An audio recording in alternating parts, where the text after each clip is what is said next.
మన లిటరేచర్ చెప్పేది ఏంటంటే గాల్ స్టోన్స్ యూజువల్గా 3 సెంటీమీటర్ల సైజు కన్నా ఎక్కువ ఉన్నప్పుడు గాల్ బ్లాడర్గా క్యాన్సర్గా మారే అవకాశాలు ఉన్నాయని చెప్తున్నాయి.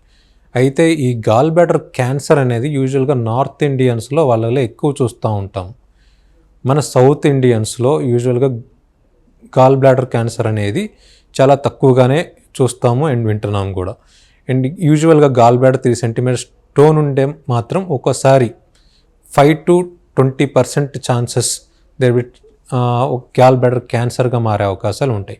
సో దాన్ని ఎట్లా నిర్ధారించడం అంటే ఇంతకుముందు అప్పుడప్పుడు వచ్చే పెయిన్ దాన్ని సివియర్గా మారటము, లేదా కామెర్లు రావటము, సడన్గా వెయిట్ తగ్గిపోవటము, ఆకలి కూడా సివియర్గా తగ్గిపోవటము, ఈ లక్షణాల ద్వారా మనం గాల్ బ్లాడర్ క్యాన్సర్ని ముందే గుర్తించడానికి, అనుమానించడానికి వీలుంటుంది.